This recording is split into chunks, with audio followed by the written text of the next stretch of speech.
So ನಮಸ್ತೆ ಗೆಳೆಯರೇ, pre market morning session ಒಳಗಡೆ ಎಲ್ರಿಗೂ ಸ್ವಾಗತ. 2/12/2024 ಸೋಮವಾರ ದಿನ ನೋಡ್ಕೋಬಹುದು ಸರ್. ಗ್ಲೋಬಲ್ ಇಂಡೆಕ್ಸಸ್ ಒಳಗಡೆ US market have closed positive on Friday and European markets ಗಳು ಪಾಸಿಟಿವ್ ಆಗಿ ಕ್ಲೋಸ್ ಆಗಿದೆ ಅಂಡ್ ನಮ್ಮ ಮಾರ್ಕೆಟ್ ಕೂಡ ಪಾಸಿಟಿವ್ ಆಗಿ ಕ್ಲೋಸ್ ಆಗಿದೆ.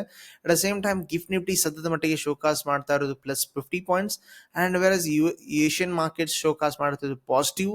ಓಕೆ, ಓನ್ಲಿ ಜಪಾನೀಸ್ ಮಾರ್ಕೆಟ್ ಸ್ವಲ್ಪ ನೆಗೆಟಿವ್ ಆಗಿದೆ. ಸೊ ಒಟ್ನಲ್ಲಿ ಮಾರ್ಕೆಟ್ ನಲ್ಲಿ ಪಾಸಿಟಿವ್ ಸೆಂಟಿಮೆಂಟ್ ಏನೋ ಇದೆ, ಒಪ್ಕೊಳ್ಳೋಣ. But at same time FIDI activity ಕೂಡ ನೋಡ್ಕೊಳ್ಳೋಣ. So they have sold continuously on the Friday also. So ಮಾರ್ಕೆಟ್ನಲ್ಲಿ ಸೆಲ್ಲಿಂಗ್ ಮಾಡ್ತಾ ಇದ್ದಾರೆ FI ದವರು ಅಂಡ್ DI ದವರು ಅಂತೂ ಸಪೋರ್ಟ್ ಮಾಡ್ತಾ ಇದ್ದಾರೆ, ಬಟ್ ಕಡಿಮೆ ಅಮೌಂಟ್ ಅಲ್ಲಿ ಪರ್ಚೇಸ್ ಮಾಡ್ತಾ ಇದ್ದಾರೆ. ಸೊ ಇದನ್ನ ತಿಳ್ಕೊಂಡಿದ್ದೀರಿ. Let's go to the point here. GDP data. So GDP data ಏನ್ ಬಂದಿದೆ? So talk out town also GDP because ನೋಡ್ಕೋಬಹುದು ಕಂಟಿನ್ಯೂಸ್ಲಿ ಡೌನ್ ಸೈಡ್ ಆಗ್ತಾ ಬರ್ತದೆ. ರೈಟ್ ನಾವ್ ಇಟ್ಸ್ ಸರ್ಪ್ರೈಸಿಂಗ್ಲಿ 5.4% ಬಂದಿದೆ. ಸೊ 6.5 ಎಕ್ಸ್ಪೆಕ್ಟೇಷನ್ ಹೆಚ್ಚು ಕಡಿಮೆ ಮಾಡಿದ್ವಿ. ಸೊ ಈಗ growth is also slowing down. At the same time ನೋಡ್ಕೊಟ್ರೆ ಇನ್ನೊಂದೇನಪ್ಪಾ ಅಂದ್ರೆ ಗ್ರೋತ್ ಕಡಿಮೆ ಆಗ್ತಾ ಇದೆ, at the same time inflation ಕೂಡ ಏರ್ತಾ ಇದೆ. ಇಂಥ ಸಿಚುವೇಶನ್ ನಾವೇನಂತೀವಪ್ಪ ಅಂದ್ರೆ ಸ್ಟಾಗ್ಫ್ಲೇಷನ್ ಅಂತೀವಿ. ಈ ಸಿಚುವೇಶನ್ ಯೂಶಲಿ ಬಹಳ ಕಷ್ಟದಾಯಕ ಅಂಡ್ ಯೂಶಲಿ ಇಂಥ ಸಿಚುವೇಶನ್ ಅಲ್ಲಿ ಕೆಲವೊಂದು ಸ್ಟಾಕ್ಸ್ಗಳು ಡಿಫೆನ್ಸ್ ಆಗಿ ಕೆಲಸ ಮಾಡೋದು, ಕೆಲವೊಂದು ಸ್ಟಾಕ್ಗಳು ಬಹಳ ಕಷ್ಟ ಕೆಲಸನ ಯೂಸ್ ಮಾಡ್ತವೆ. ಎಕ್ಸಾಂಪಲ್ ತಿಂಕ್ಗಳು ಸರ್, ಈ situation usually auto sector, real estate and ಕೆಲವೊಂದು ಲೈಕ್ ಇನ್ಫ್ರಾಸ್ಟ್ರಕ್ಚರ್ ಕಂಪನಿಗಳಿಗೆ ಉಪಯೋಗ ಇಲ್ಲ sir. They will go negative ಅನ್ನೋ ಸಿಸ್ಟಮ್ ಇದೆ. ಸೊ ಇನ್ ಕೇಸ್ ಡಿಫೆನ್ಸ್ ಅಂದ್ರೆ ಸರ್ ಮೆಡಿಸಿನ್ ಅಥವಾ ಲೈಕ್ ಮೆಡಿಕಲ್ ಕಂಪನಿಗಳಾಗ್ಲಿ ಅಂಡ್ ಈವನ್ ಫುಡ್ ಕಂಪನಿಗಳಾಗ್ಲಿ, ಕೆಲವೊಂದು ಗೋಲ್ಡ್ ಕಂಪನಿಗಳಾಗ್ಲಿ, they are work like a defensive ಸ್ಟಾಕ್ಸ್ಗಳು. ಯಾಕೆ ಈ ಸಿಚುವೇಶನ್ ಅಂದ್ರೆ ಸರ್, ಏನಾದ್ರೂ ಆಗ್ಲಿ ಸರ್, ಜನ ಹೊಟ್ಟೆಗೆ ಊಟ ಆದ್ರೂ ಮಾಡಬೇಕು ಅಂಡ್ ಮೆಡಿಕಲ್ ಕಂಡೀಷನ್ಸ್ ನ ಕಂಟ್ರೋಲ್ ಮಾಡ್ಕೊಳ್ಳಬೇಕಾಗತ್ತೆ. That's why this sector will be defensive. So ಇವುಗಳನ್ನ ನೋಡಿ ಇನ್ವೆಸ್ಟ್ಮೆಂಟ್ ಮಾಡ್ತೀರಿ. This is what happening in the market ನಾವು. ಸೊ ಇದ್ರ ಜೊತೆಗೆ FII activity completely pro client activities ನ ನೋಡ್ಕೊಳ್ತಾ ಇದ್ರೆ ನಮ್ಗೆ ಕಾಣೋದು ಇಂಪಾರ್ಟೆಂಟ್ ಇದೇ ನಂಬರ್ಸ್ ಇದೆ ಸರ್. ಸಿಕ್ಕಾಪಟ್ಟೆ ಕಷ್ಟ ಆಗ್ತದೆ. ಸೊ ಎನಿವೇ ಡೋಂಟ್ ವರಿ, ಇದನ್ನ ಸಿಂಪ್ಲಿಫೈ ಮಾಡೋಣ ಅಂಡ್ ನಿಮ್ ಆನ್ಸರ್ ಕೊಡ್ಲಿಕ್ಕೆ ಟ್ರೈ ಮಾಡ್ತೀನಿ. How you can read this one. So totally FID ಆಕ್ಟಿವಿಟಿನ ನೀವು ನೋಡ್ತಾ ಇದ್ರೆ what is actually showing here. So net futures have been reduced in the FII and net calls have been also risen here and net puts also slightly added ಅಥವಾ higher side ಅಲ್ಲಿ add ಆಗಿದೆ. Total ನಮಗೆ ಅನಿಸ್ತಾ ಇದೆ ಏನಪ್ಪಾ ಅಂದ್ರೆ ಸದ್ಯದ ಮಟ್ಟಿಗೆ FII are turning bearish and clients which are we like retail people, we are just like slight ಆಗಿ ಬುಲಿಶ್ ಇದೀವಿ. Versus professional traders or proprietary traders are bearish which are aligning with FII. So FIದವರು ಪ್ರೋದವ್ರು ಏನ್ ಮಾಡ್ತಾ ಇದಾರೆ ಅನ್ನೋದ್ ಮೇಲೆ ನಾವು ನಮ್ಮ ಮೈಂಡ್ ಸೆಟ್ ಇರಬೇಕು ಯಾವಾಗಾದ್ರೂ. ಸೊ ಆ ಪ್ರಕಾರ ಥಿಂಕ್ ಮಾಡಿದ್ರೆ ಸಿ ಪುಟ್ನ ರೈಸ್ ಮಾಡಿದ್ದಾರೆ. ಓಕೆ, FIದವರು, ಓಕೆ ದಟ್ ಇಸ್ ಪ್ರೋದವರು ಅಂಡ್ FIದವರು ಅಂತ ತಿಳ್ಕೊಂಡ್ರೆ, so there is chance that market could be turning ಸ್ವಲ್ಪ ಲೈಟ್ ಆಗಿ ಟಿಲ್ಟ್ ಆಗಿ ನೆಗೆಟಿವ್ ಆಗೋ ಚಾನ್ಸಸ್ ಇದೆ because of this data. So anyway ಈ ಡೇಟಾನ ನೋಡ್ಕೊಂಡಿದ್ದೀರಿ ಅಂಡ್ ಇದನ್ನ ಬೇಕಾದ್ರೆ ನೀವು ಸ್ಕ್ರೀನ್ಶಾಟ್ ತಗೊಂಡು ಆರಾಮಾಗಿ ಚೆನ್ನಾಗಿ ಕೂತ್ಕೊಂಡು ಓದ್ಕೊಳ್ಳಿ ಯಾರ್ಯಾರು ಎಷ್ಟು ಏನ್ ಬಿಹೇವಿಯರ್ ಮಾಡ್ಕೊಂಡಿದ್ದಾರೆ ಅಂತೇಳಿ. ಸೊ ರೈಟ್ ನಾವು ಈಗ ಸಂತದ ಮಟ್ಟಿಗೆ ಹಂಗೆ ಸ್ವಲ್ಪ ಹೇಳ್ಬಿಡ್ತೀನಿ. DI ನೋಡ್ಕೊಂಡು short calls 0 and short puts 0. Usually these people do not do the selling side. Okay, they do only buying side, either call ಆಗಲಿ ಪುಟ್ ಆಗಲಿ. ಸೊ ಅವರನ್ನ ನೀವು ಓನ್ಲಿ ಬೈಯಿಂಗ್ ಸೈಡ್ ಅಲ್ಲಿ ಏನಿದ್ದಾರೆ ಅನ್ನೋದು ಆಂಗಲ್ ಮೇಲೆ ಥಿಂಕ್ ಮಾಡಿ ನೀವು ಪೊಸಿಷನ್ಸ್ ಕೂಡ ತಗೋಬಹುದು. ಇನ್ ಕೇಸ್ ಅವ್ರು ಪುಟ್ ನಲ್ಲಿ ಜಾಸ್ತಿ ತಗೋತಿದ್ದಾರೆ ಅಂದ್ರೆ ಮಾರ್ಕೆಟ್ ಕೆಳಗಡೆ ಹೋಗ್ತದೆ ಅಂತ ತಗೋತಾರೆ, ಕಾಲ್ ನಲ್ಲಿ ತಗೋತಿದ್ದಾರೆ ಅಂದ್ರೆ ಮಾರ್ಕೆಟ್ ಮೇಲ್ಗಡೆ ಹೋಗ್ತದೆ ತಗೊಂಡಿರ್ತಾರೆ. ಸೊ ಅದಕ್ಕೋಸ್ಕರ ಇದನ್ನ ರೀಡಿಂಗ್ ಇಂಪಾರ್ಟೆಂಟ್ ಇದೆ. ನಾನು ಇದಕ್ಕೊಂದು ಸಪರೇಟ್ ವಿಡಿಯೋ ಮಾಡ್ತೀನಿ, how to read this one data ಅಂತೇಳಿ. ಓಕೆ, ಸೊ ಇದನ್ನೆಲ್ಲ ನೋಡ್ಕೊಂಡಿದ್ದೀರಿ. Let's go now. So economic calendar ಪ್ರಕಾರ ಈ ವಾರ, ಓಕೆ ಅಂದ್ರೆ ಇವತ್ತು GDP ಡೇಟಾ ಬಂದಿದೆ. ಐ ಥಿಂಕ್ ಅಥವಾ 5:20 ಬರುತ್ತೆ ಜಪಾನೀಸ್ದು. And European market CPI data and CPI inflation data about all US okay market ಬರ್ತಾ ಇದೆ. ಅದ್ರ ಜೊತೆಗೆ ನಮ್ಮ ಮಾರ್ಕೆಟ್ CPI ಇನ್ಫ್ಲೇಷನ್ ಡೇಟಾ ಬರ್ತಾ ಇದೆ ಗುರುವಾರ ಅಂಡ್ ಶುಕ್ರವಾರ. ಇಂಪಾರ್ಟೆಂಟ್ ಇದೆ ಏನಪ್ಪಾ ಅಂದ್ರೆ RBI interest repo rate data decision ಬರುತ್ತೆ. So this is reason market ಈ ವಾರ ಕಂಪ್ಲೀಟ್ಲಿ ಬುಲಿಶ್ ಅಥವಾ ಬೇರಿಶ್ ಯಾವ ಕಡೆ ಆದ್ರೂ ಹೋಗ್ಬೋದು ಅಥವಾ ವೊಲಟೈಲ್ ಆಗೋ ಸಾಧ್ಯತೆ ಇದೆ because of huge newses are waiting ನಾವು. ಸೊ ಇದನ್ನ ತಿಳ್ಕೊಂಡಿದ್ರಿ. ಸೊ ಇಂಟ್ರೆಸ್ಟ್ ರೇಟ್ ರಿಪೋ ರೇಟ್ನ ಕಂಟಿನ್ಯೂಸ್ಲಿ ಏನು ಮಾಡಿದೆ ಸರ್, ಅಷ್ಟೇ ಇಟ್ಕೊಂಡಿದ್ದಾರೆ 2023 ಇಲ್ಲಿವರೆಗೂ. ಸೊ ಈ ಸಿಚುವೇಶನ್ ಅರ್ಥ ಮಾಡ್ಕೊಂಡ್ರೆ ಆಸ್ ಆಫ್ ನಾವು ಕಮ್ಮಿ ಮಾಡ್ತಾರ ಮೇಲ್ಗಡೆ ಮಾಡ್ತಾರ ಅನ್ನೋದ್ ಮೇಲೆ ಓಕೆ ಕೆಲವೊಂದು ಸೆಕ್ಟರ್ಗಳು ವೇಟ್ ಮಾಡ್ತಾ ಇದೆ. So R B I interest ರೇಟ್ನ ಹೆಚ್ಚು ಕಮ್ಮಿ ಮಾಡಿದ್ರೆ ಏನಾಗುತ್ತೆ ಅನ್ನುವ ಬಗ್ಗೆ ನಾನು ಒಂದು ವಿಡಿಯೋನ ಆಲ್ರೆಡಿ ಕ್ರಿಯೇಟ್ ಮಾಡಿದ್ದೀನಿ, ಪ್ಲೇ ಲಿಸ್ಟ್ ಒಳಗಿದೆ. ಐ ಬಟನ್ ಅಲ್ಲೂ ಕೊಡ್ತೀನಿ, ಕೆಲವು ಡಿಸ್ಕ್ರಿಪ್ಷನ್ ಅಲ್ಲೂ ಕೊಡ್ತೀನಿ. ಅದನ್ನ ನೋಡ್ಕೊಂಡು ನೀವು ಅದ್ರ ಬಗ್ಗೆ ಡಿಸಿಷನ್ ತಗೊಳ್ತೀರಿ ಏನ್ ಮಾಡ್ತೀರಿ ಅಂತ ಹೇಳಿ. ಇದ್ರ ಜೊತೆಗೆ GDP ಡೇಟಾ ಬಂದಾಗ ಒಮ್ಮೆ ನಿಫ್ಟಿ ಏನೇನಾಗಿದೆ, ಏನಂತ ಕತಿ ಆಗಿದೆ ಅನ್ನೋದೆಲ್ಲ ನಾನು ನಿಮ್ಗೆ ಏನು ಮಾಡಿದ್ದೀನಿ ಈ ಬ್ಲಾಗಲ್ಲಿ ಹಾಕಿದ್ದೀನಿ. ಪ್ಲೀಸ್ ಈ ಬ್ಲಾಗನ್ನು ಕೂಡ ವಿಸಿಟ್ ಮಾಡಿ, ಆ ನೋಟ್ಸ್ ನಾನು ತಗೊಳ್ಳಿ, ಓದ್ಕೊಳ್ರಿ. ಯಾವ ಸೆಕ್ಟರ್ಗಳು ಜಾಸ್ತಿ ಇಫೆಕ್ಟ್ ಆಗುತ್ತೆ, ಯಾವ ಜಾಸ್ತಿ ಸ್ಟಾಕ್ಗಳು ನಿಮಗೆ ಮೇಲ್ಗಡೆ ಕರ್ಕೊಂಡು ಹೋಗುತ್ತೆ ಅನ್ನೋ ಡೇಟಾಗಳನ್ನ ಓದ್ತೀರಿ, ಆಮೇಲೆ expectancy create ಮಾಡ್ಕೊಳ್ತೀರಿ.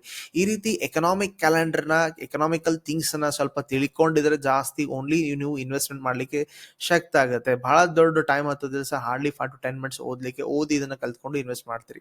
Anyway starting with right ನಾವು ಅರ್ಥ ಮಾಡ್ಕೊಳ್ಳಿಕ್ಕೆ ಟ್ರೈ ಮಾಡೋಣ US ಆಯಿಲ್ ಏನಾಗ್ತಾ ಇದೆ. ಸೊ US ಆಯಿಲ್ ರೈಟ್ ನಾವು ಸದ್ಯದ ಮಟ್ಟಿಗೆ ಎಕ್ಸಾಕ್ಟ್ಲಿ ಸಪೋರ್ಟ್ ಲೆವೆಲ್ ಆಂಗಲ್ ಅಲ್ಲಿ ಕಾಣ್ತಾ ಇದೆ. ಸೊ ನಾವು ಇದನ್ನ ಡೇ ಆಂಗಲ್ ಸ್ವಿಚ್ ಮಾಡಿದೀವಿ, ಒಂದು ಮಾರ್ಕೆಟ್ ನೋಡ್ತಾ ಇದ್ರಿ ರೈಟ್ ನಾವು 68.277 ಏನೋ ಹತ್ರ ಇದೆ. ಸೊ ಮಾರ್ಕೆಟ್ ಏನ್ ಆಗಬಹುದು, ಸೊ ಅದನ್ನ ಏನ್ ಮಾಡೋಣ, switch to 1 hour. So 1 hour switch ಮಾಡಿಟ್ಟು ಮೇಜರ್ ಸಪೋರ್ಟ್ ರೆಸಿಸ್ಟೆನ್ಸ್ ಗಳನ್ನ ಡ್ರಾ ಮಾಡ್ಲಿಕ್ಕೆ ಪ್ರಯತ್ನ ಪಡೋಣ. ಓಕೆ, ರೈಟ್ ನಾವು ಸದ್ಯದ ಮಟ್ಟಿಗೆ ಮಾರ್ಕೆಟ್ ನಿಂತಿರೋದೇ major level support. So see this one rectangle level, the support here. So ಸಖತ್ ಆಗಿದೆ ಸಪೋರ್ಟ್ ರೈಟ್. ಸೊ ಕರೆಕ್ಟ್ ಆಗಿದೆ ಸಪೋರ್ಟ್. ಅದರ ಮಾರ್ಕೆಟ್ ಮೇಕ್ ಆರ್ ಬ್ರೇಕ್ ಅನ್ನೋ ಲೆವೆಲ್ ಇದೆ. ಎಸ್ ಮಾರ್ಕೆಟ್ ಮೇಕ್ ಆದ್ರೆ ಮೇಲೆಗಡೆ ಹೋಗುತ್ತೆ. So we have a rejection at this level and market ಅದರ ಮೇಲೆಗಡೆ ಹೋಗ್ತಾನು ಇಲ್ಲ. That is about 69.300. Okay, so ಈಗ ಸದ್ಯದ ಮಟ್ಟಿಗೆ ಮಾರ್ಕೆಟ್ ಇದನ್ನ ಹೋಲ್ಡ್ ಮಾಡಿದ್ರೆ ಮೇಲೆಗಡೆ, ಬ್ರೇಕ್ ಮಾಡಿದ್ರೆ ಕೆಳಗಡೆ, ಅಷ್ಟೇ ಆನ್ಸರ್ ಇದೆ. Okay, so you can take that position according to the ಏನಿದ್ರು ಸ್ಟ್ರಕ್ಚರ್ ಕೊಟ್ರೆ. 15 ನಿಮಿಷ ಸ್ವಿಚ್ ಮಾಡ್ತೀವಿ. ಈ ಸದ್ಯ ಮಟ್ಟಿಗೆ ಏನು ಕೊಡ್ತಾ ಇದೆ, ಡಬ್ಲ್ಯೂ ಪ್ಯಾಟರ್ನ್ ಕೊಡ್ತಾ ಇದೆ. ಸೊ ಡಬ್ಲ್ಯೂ ಪ್ಯಾಟರ್ನ್ ಅಂದ್ರೆ ಅರ್ಥ ಏನು, ನೆಕ್ ಬ್ರೇಕ್ಔಟ್ ಆದ್ಮೇಲೆ ನೀವು ಬೈ ಮಾಡ್ಬೋದು ಅನ್ನೋ ಸಿಚುವೇಶನ್ ಇದೆ. So target of $69. ಸೊ ಅದನ್ನ ಇಂಡಿಯನ್ ಮಾರ್ಕೆಟ್ಗೆ ಈಕ್ವೇಟ್ ಮಾಡ್ಕೊಂಡು ಟ್ರೇಡ್ ಮಾಡಬಹುದು ಈಸಿಲಿ, ರೈಟ್. ಸೊ ಗೋಲ್ಡ್ ಅಲ್ಲಿ ನೋಡೋಣ, ಗೋಲ್ಡ್ ಏನಾಗ್ತಾ ಇದೆ. ಆಸ್ ಆಫ್ ನಾವು ಗೋಲ್ಡ್ ಇಂಪಾರ್ಟೆಂಟ್ ಆಗಿ ನಾವು 1 hour ಅಥವಾ ಡೇ ಆಂಗಲ್ ಅಲ್ಲಿ ಬರೋಣ. 4 hours ನೋಡ್ಕೊಂಡ್ರೆ ಮಾರ್ಕೆಟ್ ಗೋಲ್ಡ್ ಬೀಳ್ತಾ ಇದೆ. ಓಕೆ, ಗೋಲ್ಡ್ ಬೀಳ್ತಾ ಇದ್ದಾರೆ, ಸ್ವಿಚ್ ಮಾಡೋಣ 15 ನಿಮಿಷಕ್ಕೆ. Market one of the major key level ನಾನು ಡ್ರಾ ಮಾಡಿದ್ದೀನಿ, ದಟ್ ಈಸ್ 2640 ಏರಿಯಾ. ಮಾರ್ಕೆಟ್ ಅದನ್ನ ಬ್ರೇಕ್ ಡೌನ್ ಮಾಡಿ ಸ್ವಲ್ಪ ಕೆಳಗಡೆ ಹೋಗಿ around this level as taken support here. So ಅದನ್ನ ಹಾರಿಜಾಂಟಲ್ ಲೈನ್ ಹಾಕಿ ಇಟ್ಕೊಳ್ತೀರಿ, that is about 2623. And market ಇದನ್ನ ಟೆಸ್ಟ್ ಮಾಡಿದಾನೆ. ಈ ಬೌಂಡ್ರಿ ಹತ್ರ ನೀವು ಸೆಲ್ಲಿಂಗ್ ಪೊಸಿಷನ್ ತಗೋಬಹುದು. But target about 2623. ಇದನ್ನು ಬ್ರೇಕ್ ಆಗ್ತಾ ಇದ್ರೆ ಕೆಳಗಡೆ ಲೆವೆಲ್ ಯಾವ್ದಪ್ಪ ಅಂದ್ರೆ 2610. ಈ ರೀತಿ ನೀವು ಕೆಲವೊಂದು ಬೌಂಡ್ರಿಗಳನ್ನ ಮಾರ್ಕ್ ಮಾಡ್ಕೊಟ್ರೆ ಅದನ್ನ ಇಂಡಿಯನ್ ಮಾರ್ಕೆಟ್ಗೆ ಗೋಲ್ಡ್ ಅನ್ನ ರಿಫ್ಲೆಕ್ಟ್ ಮಾಡಿ ಟ್ರೇಡ್ ಮಾಡ್ಲಿಕ್ಕೆ ಟ್ರೈ ಮಾಡ್ತೀರಿ. ಸೊ ಪ್ರೀ ಮಾರ್ಕೆಟ್ ಒಳಗಡೆ M&M ಸ್ಟಾಕ್ ಬಗ್ಗೆ ಯಾರೋ ಕ್ವೆಶನ್ ಕೇಳಿದ್ದಾರೆ. M&M ಸ್ಟಾಕ್ ಬಗ್ಗೆ ಕೂಡ ಡೀಟೇಲ್ ಅನಾಲಿಸಿಸ್ ಮಾಡ್ಲಿಕ್ಕೆ ಶುರು ಮಾಡೋಣ. ಏನಾದರೂ ಇದ್ರೊಳಗಡೆ ನಿಮಗೆ ಅಪಾರ್ಚುನಿಟಿ ಸಿಗ್ಬೋದು ಏನು ಅಂತ ಅಂತೇಳಿ. ಸೊ M&M ಸ್ಟಾಕ್ ಏನಿದೆ, M&M, okay, Mahindra and Mahindra, M&M. Okay, let's see this one. So ಇದರೊಳಗಡೆ ಸ್ಟಡಿ ಮಾಡೋಣ ಏನೇನು ಆಗ್ತಾ ಇದೆ. ಸೊ ಸೇಮ್ ನಿಫ್ಟಿ ತರನೇ ರಿಫ್ಲೆಕ್ಟ್ ಆಗ್ತಾ ಇದೆ. ಸೊ ಡೇ ಆಂಗಲ್ ಒಳಗಡೆ ಮೂವಿಂಗ್ ಎವರೇಜ್ ಹಾಕೊಳ್ಳಿ. ಸೊ ಸದ್ಯ ಮಾಡಿ 20 and 50 both are at the support and resistance level. So 20 as a support and 50 as a resistance ನಾವು. ಓಕೆ, ಇದನ್ನ ತಿಳ್ಕೊಂಡಿದ್ದೀರಿ. Let's go to the day angle ನಾವು. ಆಯ್ತು, ಇನ್ 1 hour ಬರೋಣ. Okay, major level support resistance ನೀಟಾಗಿ draw ಮಾಡ್ಲಿಕ್ಕೆ ಶುರು ಮಾಡೋಣ. ಟ್ರೆಂಡ್ ಲೈನ್ ಡ್ರಾ ಮಾಡ್ಕೊಟ್ರೆ ನೀಟಾಗಿ 1 2 3. ಎಸ್ ಕರೆಕ್ಟ್ ಆಗಿದೆಯಾ, super. So one of the major level till is at 2900 because one of the level is important. So ಈಗ ಮೇಲ್ಗಡೆ ರೆಸಿಸ್ಟೆನ್ಸ್ ಮಾರ್ಕ್ ಮಾಡ್ಕೊಳ್ತೀರಿ, that is around here. ಯಾವ್ದಪ್ಪ ಲೆವೆಲ್ ಇದೆ, 3000. ಯಾಕೆ, multiple time of market rejections here and market break down ಕೂಡ ಆಗಿದೆ. ಒಂದು market 3000 ಮೇಲೆಗಡೆ ಹೋಲ್ಡ್ ಮಾಡಿದೆ ನಿಜ ಆದ್ರೆ, so we are going easily upside. ಯಾಕೆ ಈಸಿಲಿ ಅಂತಿದ್ರಿ ಸರ್, ಟ್ರೆಂಡ್ ಲೈನ್ ಕೂಡ ಡ್ರಾ ಮಾಡಿದ್ರೆ it's easily shows that market could B breaking very neatly above this level.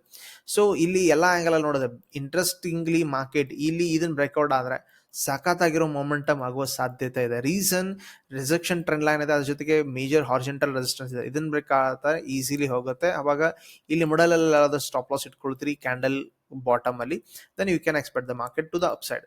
In case market negative ಆದ್ರೆ we have this trend line support. ಇದನ್ನು fail ಆದ್ರೆ market ನಿಮಗೆ easily down side ಹೋಗೋ ಸಾಧ್ಯತೆ ಕಾಣ್ತಾ ಇರುತ್ತೆ ಇನ್ M&M. ಸೊ ಶ್ರೀರಾಮ್ ಫೈನಾನ್ಸ್ ಕೂಡ ಒಂದು ಕಮೆಂಟ್ ಅಲ್ಲಿ ಇತ್ತು, ಇದನ್ನ ಅನಾಲಿಸಿಸ್ ಮಾಡಿ ಅಂತೇಳಿ. ಸಿಂಪಲ್ ಆಗಿ ನೋಡೋಣ, ಶ್ರೀರಾಮ್ ಫೈನಾನ್ಸ್ ಏನಿದೆ ಟೆಕ್ನಿಕಲ್ ಲೆವೆಲ್ ಅಲ್ಲಿ ಮಾರ್ಕೆಟ್ ನಲ್ಲಿ we have this as a rejection level sir. So ನೋಡ್ಕೋಬಹುದು, ನಾನು ರೆಕ್ಟಾಂಗಲ್ ಯೂಸ್ ಮಾಡ್ಕೋತೀನಿ, ಒಂದು ಮೇಜರ್ ಲೆವೆಲ್ ರೆಸಿಸ್ಟೆನ್ಸ್ ಅಂತೇಳಿ. ಅಟ್ ದ ಸೇಮ್ ಟೈಮ್ ನಾನು ಏನ್ ಮಾಡ್ಬೋದು, 30 minutes ಸ್ವಿಚ್ ಮಾಡಿದ್ರೆ yes market showing somewhat weakness at this level, ಅಂದರೆ ಮಾರ್ಕೆಟ್ ಅಲ್ಲಿ 3075 to 100 level somewhat weakness showcase ಮಾಡ್ತಾರೆ. ಬಾಟಮ್ ಸೈಡ್ ನಲ್ಲಿ ನೀವು ಸದ್ಯದ ಮಟ್ಟಿಗೆ ಒಂದು ಮೇಜರ್ ಲೆವೆಲ್ ಸಪೋರ್ಟ್ ಅಂತ ಡ್ರಾ ಮಾಡಿದ್ರೆ ದಟ್ ಇಸ್ ಅರೌಂಡ್ 3000 ಹತ್ರ ಬರುತ್ತೆ. ಇನ್ ಕೇಸ್ ಮಾರ್ಕೆಟ್ ಏನಾದರೂ ಇದನ್ನ ಬ್ರೇಕ್ ಡೌನ್ ಆಗಿದೆ ನಿಜ ಆದ್ರೆ we are again going to the down side level easy ಇದೆ. ಇದ ಸೇಮ್ ಟೈಮ್ ಮಾರ್ಕೆಟ್ ನಮಗೆ 3100 ಮೇಲ್ಗಡೆ ಮಾತ್ರ ಹೋಲ್ಡ್ ಮಾಡಿದ್ರೆ ಮಾತ್ರ ಮೊಮೆಂಟಮ್ ಅಪ್ ಸೈಡ್ ಇದೆ. ಸೊ ವಿದಿನ್ ದಿಸ್ ಒನ್ ಏನಾದರೂ ಮಾಡಿದ್ರೆ we are facing a problem here. So ಇಲ್ಲಿ ನಮಗೆ ಮೇಲ್ಗಡೆ ಅಂಡ್ ಕೆಳಗಡೆ ಎರಡು ವೇಗಳಿವೆ. ನಡುವೆ ಇದ್ರೆ ನೀವು ಇನ್ ಕೇಸ್ ಇಂಟ್ರಾಡೇ ಮಾಡ್ತೀರಪ್ಪ ಅಂದ್ರೆ ಓನ್ಲಿ ಬೌಂಡ್ರಿ ಟ್ರೇಡಿಂಗ್ ಗಳನ್ನ ಮಾಡಬಹುದು, ಬಟ್ ಅದು ಅಷ್ಟು ರೀತಿ ನಿಮಗೆ ದುಡ್ಡು ಕೊಡೋದು ಕಷ್ಟ ಇದೆ ಅಂತ ತಿಳ್ಕೊತೀರಿ. So Kolpal is one of the another request here. So one of the major rejection in the market breakdown ಆಗಿ ಕೆಳಗಡೆ ಬಂದಿದೆ. ಸೊ ಫೇಕ್ ಬ್ರೇಕ್ಔಟ್ ಮಾಡಿ ಸೊ ಕೆಳಗಡೆ ಮೇಜರ್ ಲೆವೆಲ್ ಸಪೋರ್ಟ್ ಕಾಯ್ತಾ ಇರೋದು ಅರೌಂಡ್ ದಿಸ್ ಲೆವೆಲ್ ಯಾವ್ದಪ್ಪ ಅಂದ್ರೆ 2800. ಸೊ ಈಗ ಮಾರ್ಕೆಟ್ ಮೊಮೆಂಟಮ್ ಎಕ್ಸ್ಪೆಕ್ಟೇಷನ್ ಮಾಡಿದ್ರೆ ಇವತ್ತಿನ low that is 2900 market break down ಆಗ್ತಾ ಇದ್ರೆ the momentum could be continue till here ಅನ್ನೋ ಡೇಟಾ ಗೊತ್ತಾಗ್ತದೆ. ದಟ್ ಇಸ್ ಅಬೌಟ್ 2850 ಅಥವಾ 2800 ವರೆಗೂ ಮಾರ್ಕೆಟ್ ಬರುವ ಸಾಧ್ಯತೆ ಇದೆ. ಇನ್ ಕೇಸ್ ಹೋಲ್ಡ್ ಮಾಡ್ತಾನೆ ಇದಾನಪ್ಪ ಡ್ಯಾಮ್ ಅಂದ್ರೆ ನೀವೇನ್ ಮಾಡ್ಬೋದು, ಸಿಂಪ್ಲಿ ಟ್ರೆಂಡ್ ಲೈನ್ ಡ್ರಾ ಮಾಡ್ಕೊಳ್ತೀರಿ ನೀಟಮ್ಗೆ. ಓಕೆ, ಡ್ರಾ ಮಾಡ್ತೀರಿ ಅಂಡ್ ಅಬ್ಸರ್ವ್ ಮಾಡ್ತೀರಿ ಮಾರ್ಕೆಟ್ ಇದನ್ನ ಬ್ರೇಕ್ಔಟ್ ಮಾಡಿ ಸಸ್ಟೈನ್ ಮಾಡುತ್ತಾ. ಸಸ್ಟೈನ್ ಆದ್ರೆ only and only then also you have a major barriers at the upper side.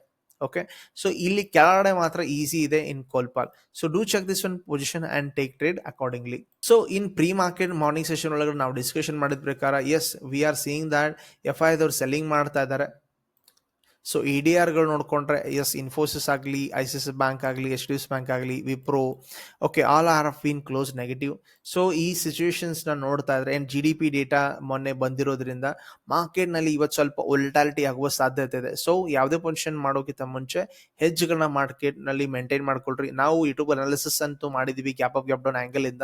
ಏನೋ ಚೇಂಜಸ್ ಇದ್ರೆ ನಾನು ನಿಮಗೆ ಅಪ್ಡೇಟ್ ಮಾಡ್ತಾ ಇರ್ತೀನಿ ಟೆಲಿಗ್ರಾಮ್ ಅಲ್ಲಿ. ನಿಮ್ ಡೌಟ್ಸ್ ಇದ್ರೆ ಏನ್ ಮಾಡ್ತೀರಿ, ಕಮೆಂಟ್ ಅಲ್ಲಿ ಹಾಕ್ತೀರಿ ಅಥವಾ ವಾಟ್ಸ್ಆಪ್ ಮಾಡಿ ಡೌಟ್ಸ್ ನ ಕ್ಲಾರಿಫೈ ಮಾಡ್ಕೋತೀರಿ. ವಿಡಿಯೋ ಇಷ್ಟ ಆದ್ರೆ ಏನ್ ಮಾಡ್ತೀರಿ, ಲೈಕ್ ಮಾಡ್ತೀರಿ, ಶೇರ್ ಮಾಡ್ತೀರಿ ಅಂಡ್ ಸಬ್ಸ್ಕ್ರೈಬ್ ಅಂತೂ ಮಾಡೇ ಮಾಡ್ತೀರಿ. Thank you very much. ನಾವು